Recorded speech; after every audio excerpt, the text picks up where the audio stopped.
তো ঠাকুর দেখার পরেই আমরা সবাই চলে এসেছিলাম মেলার ভেতরে। মেলাতে আজকে সেরকম ভিড় ছিল না, মোটামুটি ভিড় ছিল। তারপরে দেখা হয়েছিল আমাদের পুচকির সাথে। সে তো আমার কাছে আসতেই চাইছিল না কোনো মতেই। যাই হোক, অনেক কষ্টে আমার কাছে এসেছে, কিন্তু এখন সে বেলুন পেয়ে খুবই খুশি। দেখতে পাচ্ছ কি সুন্দর খেলছে বেলুন নিয়ে। আর ওইদিকে ছিল বড় মাসি, মেশোকে দেখানো হয়নি। ও বলছে দে, ফোনটা ধরে দিচ্ছি, দে বলছে হাই।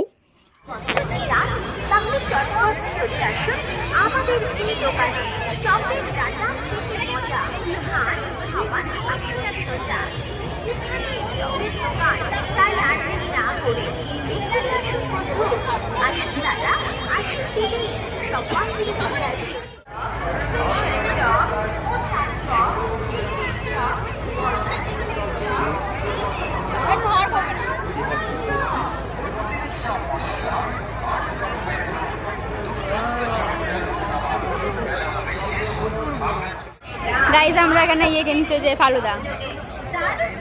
মুখের অবস্থা খারাপ আমাদের ঘামে।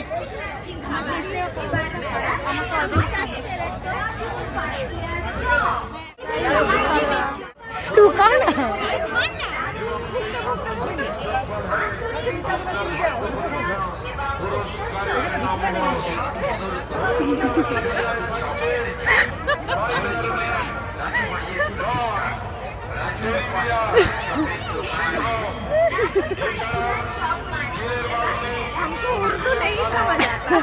আমরা বোবা নই। গাইস আমরা বাইরে বেড়ানোর পথে আছি।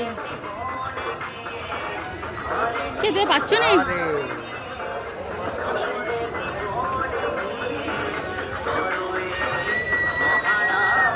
কি অবস্থা, আর পাচ্ছ নি?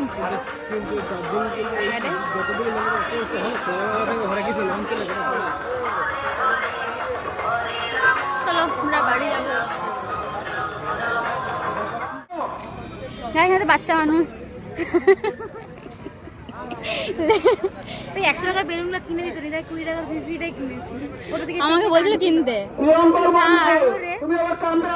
আমি দিলাম, আমাকে এমন খিস্তি দিল রে। তখন পুচকিরে কে দিল, তখনই বললো নিবে। আমি না থাক, ফালতু নিলে কি আমার লাভ নেই। আমার খুব ভালো লাগে। ভালো তো লাগে আমার, কিন্তু 100 টাকা কষ্ট হচ্ছিল। টাটা করে দাও তো, টাটা করে দাও, টাটা করে দাও, হাতে করে দেখাও, হাতে দেখাও। Tata tata. একটা ফ্লাইং কিস দাও, একটা ফ্লাইং কিস দাও। আমাদেরকেও দিয়ে দাও, সবাইকে আমাদেরকেও দিয়ে দাও। বলে না, ওই সবাইকে, ওটা সবাইকে। Tata tata tata. আসছি। আমাদের মেলা দেখা শেষ, আমরা যাচ্ছি এরপর বাড়ি। ভিডিওটা কেমন লাগলো অবশ্যই জানিও, লাইক কমেন্ট শেয়ার অবশ্যই করে দিও। টাটা।